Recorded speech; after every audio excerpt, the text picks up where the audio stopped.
Welcome to CinePro, where we bring your favorite movies back to life with quick recaps, hidden details, and everything you missed.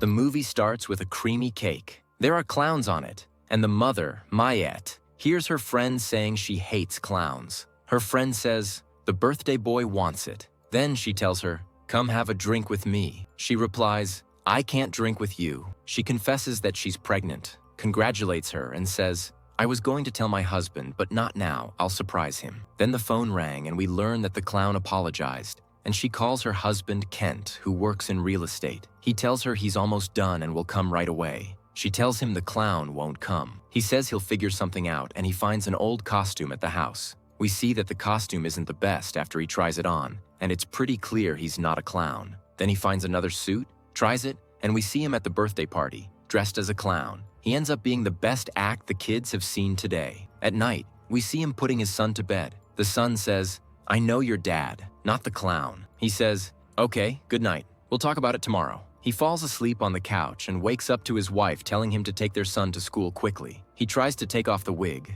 but it's stuck, so he has to go with it. And his son, to school, still in the suit. He puts on a hat and sunglasses and leaves with the red nose. He says, why are you all staring? Later in the bathroom, he tries to wash his face and remove the nose, but he gets hurt and can't do it. He tries to take off the suit but fails. Tries to cut it with a knife, but ends up cutting his hand. Covers it quickly with a tissue and leaves angry, taking the knife that looks like a chignon with him to try to use it to cut the suit. Unfortunately, the knife breaks. He gets frustrated, his day ends, and he goes home still wearing the suit, wig, and clown nose. Then we see Kent's father-in-law at his wife's house, telling her he got a really nice car for her son for his birthday. She says, my husband is supposed to get him the best gift. Why did you do that? He says, I just wanted to help. Then she says goodbye, and Kent waits for her father to leave. As soon as he does, Kent comes in and she says, did you go to work like that? He says, I tried to cut it. Look at what I did to myself. What should I do? I need to use the bathroom.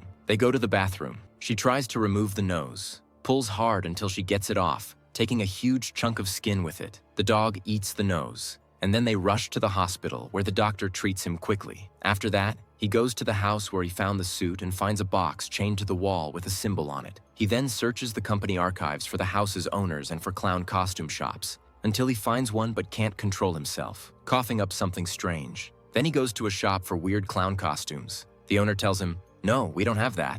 It smells rotten and looks really old. He asks, can you tell me who might sell it? The owner says, here's a book with all the shop numbers. He flips through it for a while, finds the symbol he saw at the house, tears out the page, and takes it with him. He calls the number and says, I found a clown suit that belongs to you. The man says, that suit belonged to my wife. Kent asks, where's your wife? He says, my wife died. I was selling the house and found the suit. The man warns him, don't go near it. Stay away from it completely. Kent says, I'm wearing it. And the man's voice changes. He says, don't worry, it just has a special design, and your body heat activated it, so it's stuck, but don't worry, you can take it off easily. Come to the address I'll give you and I'll handle it. Kent agrees and goes to the address, not scared or worried. He enters the house, finds no one, and walks around calling for help, but no one answers. He finds the man who spoke to him hiding among mannequins, who suddenly comes out and greets him. He tells him that Marty was a friend,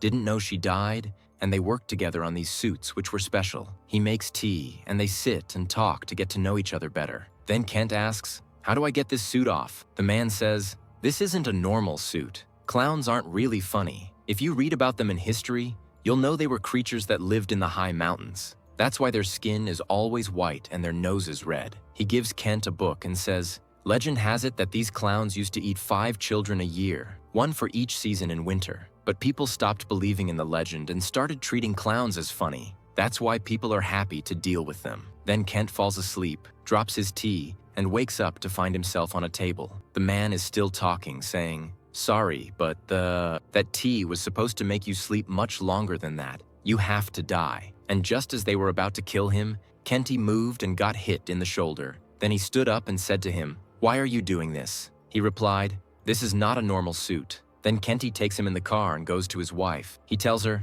this guy wanted to kill me because I'm wearing the suit. They find her sitting with her father, her sister, and her husband, and he says, I'm not crazy, guys. When they go out, they find the man tied up in the car, and his sister's husband tries to pull him to calm him down, but suddenly he breaks his hand without knowing how it happened. He tells his wife, "Meet me at the police station and don't be afraid." Then, on the way, a man pulls him with a rope to kill him and tells him, "You're going to die anyway, so die now." Then they have a car accident, and Carlson tells him as he's dying that he must kill himself before it's too late. But Kenty looks at him in confusion and keeps running far from the car. Later, his wife is sitting in the police station waiting for him, but he doesn't show up. The officer asks her what he was wearing the last time she saw him and what he looked like. She tells him he was wearing a dark cap, a black jacket over a clown suit. He tells her, "If he calls you at any time, you must let us know. He might try to contact your son." After that, she goes home, but her father tells her, "I've warned you many times that he's not normal." She says,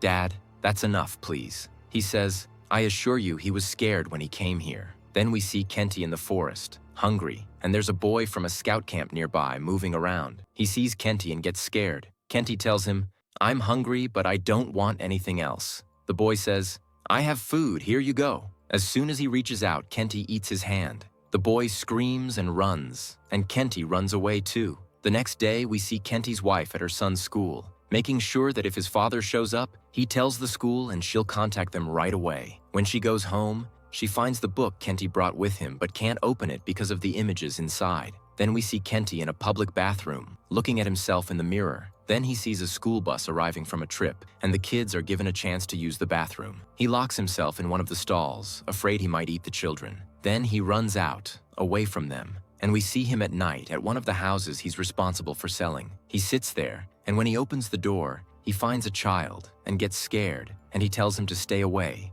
then goes inside, and his body looks like it's changing, as if the suit is stuck to him. Later we see his son, scared and constantly asking about him, and his mother tries to comfort him, telling him he'll come back someday. Kenty then calls her from his hiding place and tells her that this is not normal. He's not crazy, and he's never seen anything like this before. She tries to reassure him and tells him to come back. He says, "I'm calling to say goodbye." He then shoots himself and tries to commit suicide as Carlson told him, and colored liquid comes out of him as if he has no blood. But the surprise is that he doesn't die at all and finds himself alive again and realizes this is not simple. He goes to a big market to get a chainsaw, turns it on, and tries to cut off his head. He goes home, sets up a chair, and positions himself so it will fall on him and cut his head off. He tries multiple times but gets scared, until the last time, when he's about to do it, someone knocks on the door. He finds the little boy checking on him and says, "I heard noise. Do you want some food?" But he grabs him and ate him. Then his wife starts looking for him everywhere he is responsible for selling until she finds him. He tells her, "Don't open the door. It's